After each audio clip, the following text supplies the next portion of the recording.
Path of Exile's 3.27 league is just over 2 weeks out, and we're finally getting some information on this upcoming release. Last night, GGG made a post to discuss the future of the Mercenaries mechanic in Path of Exile, and unsurprisingly, the Mercenaries themselves are not going core, at least not in patch 3.27. But they do go on to mention that they love Mercenaries as a mechanic in PoE, and that they intend to add it to the core game in the future, but that will require balance and adjusting exactly how the mechanic works. Now, I will mention here that they said a similar thing about the Ultimatum League at the end of 3.14, and it wasn't until patch 3.23, Affliction League, almost 10 leagues later, that they added Ultimatum back into the core game. So when it comes to Mercenaries, I wouldn't expect to see them back anytime soon. However, the Mercenaries League added more than just the Mercenaries mechanic to the game. There's also Mercenary exclusive unique items and skill gems, known as Trarthus Gems. The big takeaway here is that both of these are going core in 3.27. Let's first take a look at those Mercenary exclusive unique items. So patch 3.26 actually added a huge amount of new unique items to the game, many of which had a very large impact on the meta. For example, the Whispers of Infinity Amulet, likely being the most notable one, as it enabled the breakout build for the Secrets of the Atlas patch, that being the Forbidden Rite of Soul Sacrifice Occultist. However, the large majority of these new unique items are exclusive boss drops from the new Incarnation Pinnacle bosses, and in addition to that, there were also a handful of new unique items that were added directly into the core drop pool from the start, including Mystic Refractor, which also saw quite a lot of use in popular builds in 3.26. So with all of those uniques factored out, this post is actually only referring to 5 unique items that were exclusive to the Mercenaries mechanic. To obtain those uniques, you actually needed to find a mercenary with that unique equipped and then challenge them for it.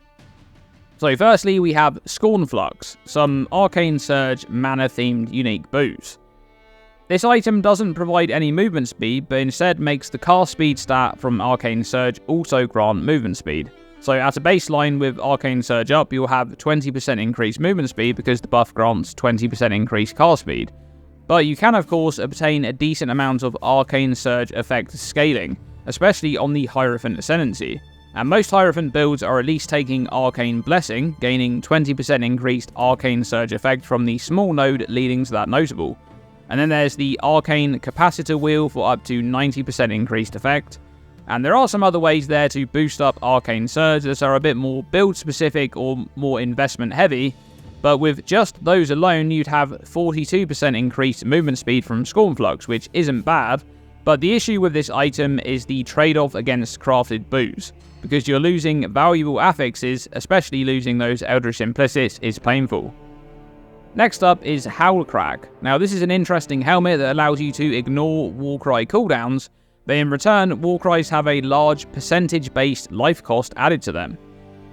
Now I know of a few builds that were actually using this item in 3.26. There was a Champion General's Cry build using Volcanic Fissure of Snaking and Corpse Walker, and I believe some people were experimenting with this item on Mercenaries so that they could essentially spam their Warcries.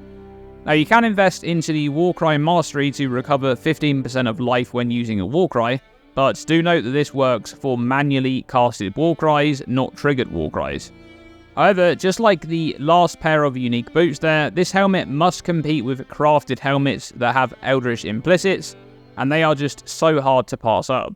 Though I will mention that Howlcrack is potentially a lot more of a build-enabling item, as bypassing Warcry cooldowns could be quite a powerful mechanic depending on future additions to the game.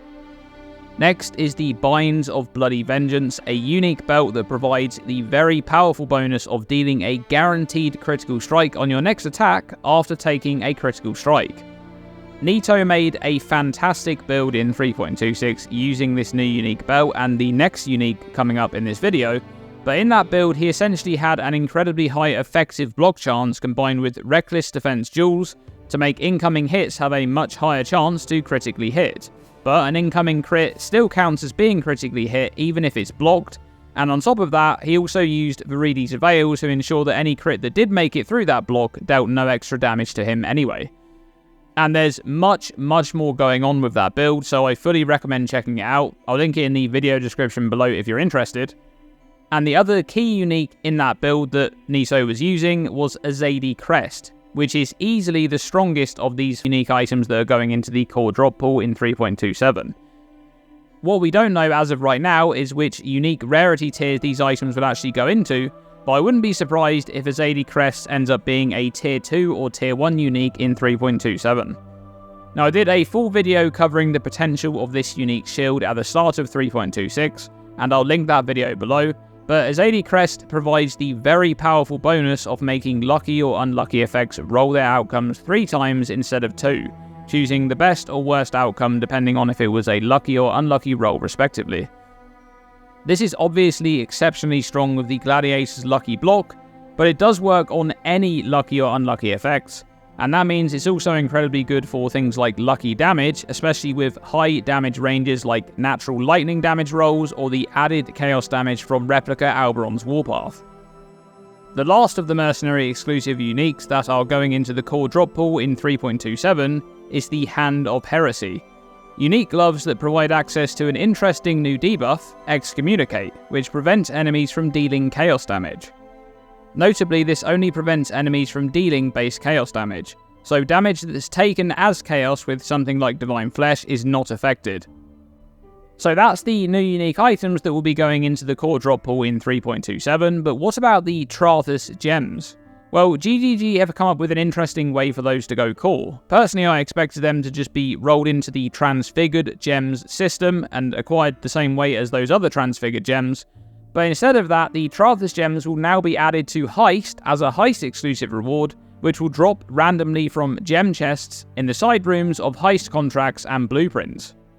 Now, in terms of how useful these gems were in 3.26, well, they were a bit hit and miss. There's a handful of interesting options here. The Trarthus version of the Spectral Shield Throw is quite good, as is the Trarthus Spectral Throw, which is a trap skill. There's also the Wave of Conviction of Trarthus, which has potential, but the most notable Trarthus gem for patch 3.26 in terms of how it was used was easily Bladeful of Trarthus, which enabled quite a few builds due to the mechanics of having this passively casting spell with a constant mana drain over time cost. However, we'll need to wait for the patch notes for 3.27 to see if any of these skills will be receiving balance or mechanics changes, to see how much of an impact they may have on patch 3.27 and beyond. And there you have it, the first tidbits of information for patch 3.27 for Path of Exile, and surely we'll be getting the name reveal anytime now, right guys? But what do you guys think about those uniques that are going into the core drop pool, and what about the Trarthus Gems? Do you think they could have potential in future builds? Perhaps they'll get some buffs? Let me know what you think in the comments below. Thanks for watching this video, and as always, stay tuned and stay safe.